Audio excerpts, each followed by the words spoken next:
Hello and welcome to my presentation on education and the treasure of tranquility. Basically, I'm trying to reconsider three things here: language, civilization, and liberation. Now, we often assume that education exists to calm social disorder. Basic purpose of education is to discipline, to regulate, and to produce obedient citizens. In other words, we imagine that education is a kind of cultural tranquilizer. But tranquility is far more complex than a mere absence of noise or chaos. In this talk, I explore the tranquility as a deeper form of clarity and liberation, drawing on language, Tagore's thought, and the ancient Indian texts called the Upanishads. Let me actually go to the problem.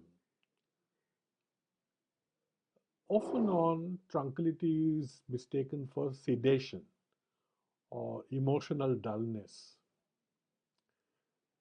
Yet, classical Indian languages and classical Indian texts imagine it very differently. Now, central question of this paper is, what does education really do to us?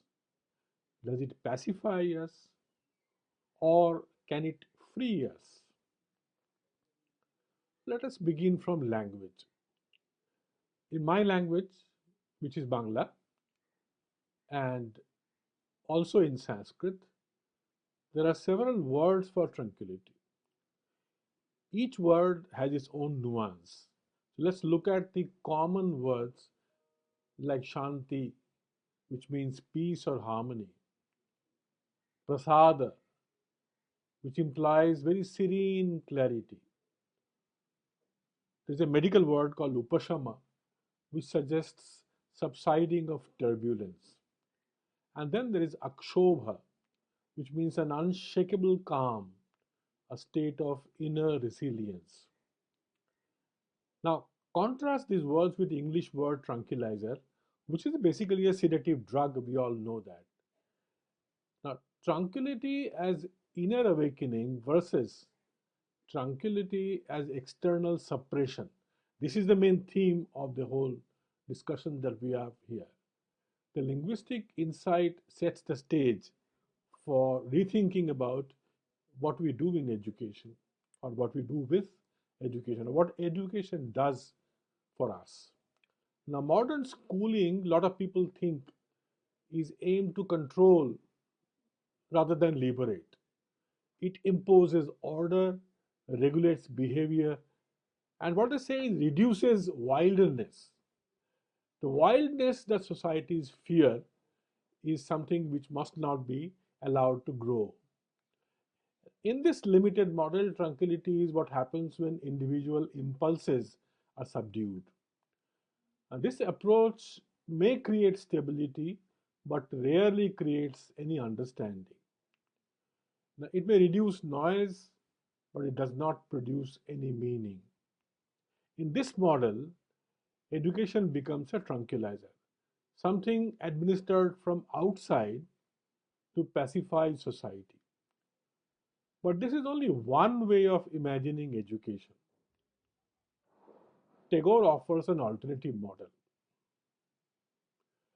In this alternative model, in his writings, he observes that many civilizations, Persian civilization, Japanese civilization, or even the Soviet Union, they underwent professional and profound civilizational renewal through the method of education, through educating students. Yet these systems were not really typically tranquilizers. They succeeded because they awakened cultural confidence in their citizens and the human creativity. Now, Tagore argues that education should not sedate life, but rather it should illuminate. It must connect the leader or learner together, the learner to the world, to their own culture, to the deeper source of meaning, etc. That will take us to the colonial model of education in the undivided India. Now, remember that Tagore is talking about two different concepts. One is śikṣā or instruction, another is vidyā, which is liberating knowledge. Now, colonial schools emphasized on śikṣā, rote learning, clerical training, obedience, because they wanted some obedient set of servers under the British Raj. They did not foster vidya, kind of knowledge which will free mind. Now, this gap produced generations of students disconnected from their environment, from their language, and from their cultural memory. This, Tagore says, was a terrible drought in education. Schools taught new information, but not in a way that nourished the mind or imagination. Knowledge floated above life rather than growing from it. Now, the result, what is the result? The result was a divided consciousness. One part rooted in pride in ancient heritage, and another drawn to the surface pleasures of modernity. Neither side grasped the living, liberating spirit of education. In a fragmented situation like this, obviously tranquility becomes impossible because tranquility demands and requires a wholeness. Tagore's poetry, however, offers very deep understanding of this tranquility, which goes beyond the social or the political.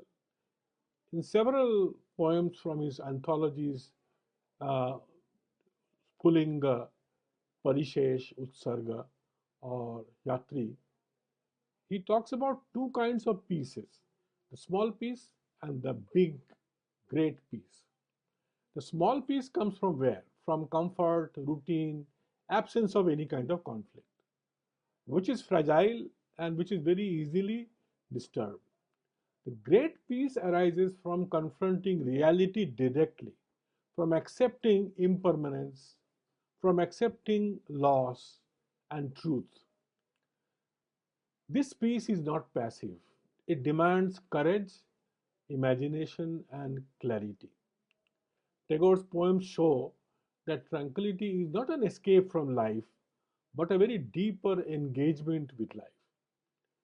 Now, for example, in these books, Yatri, the path to tranquility leads beyond pleasure or pain.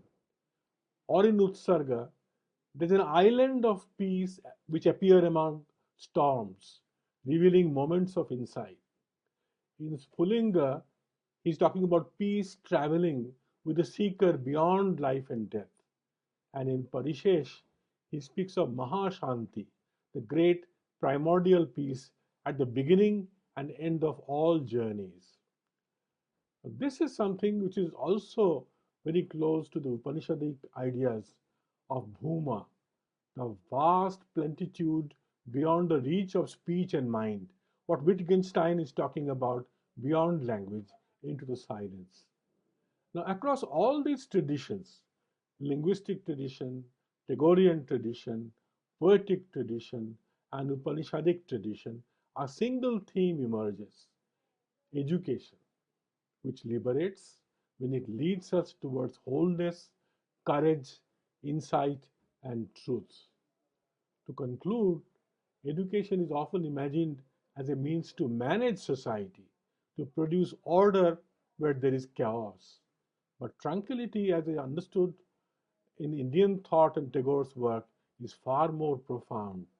It's the outcome of insight, ethical clarity, and connection to the whole. An education that merely pacifies cannot create this tranquility, but an education that liberates can. Thank you very much.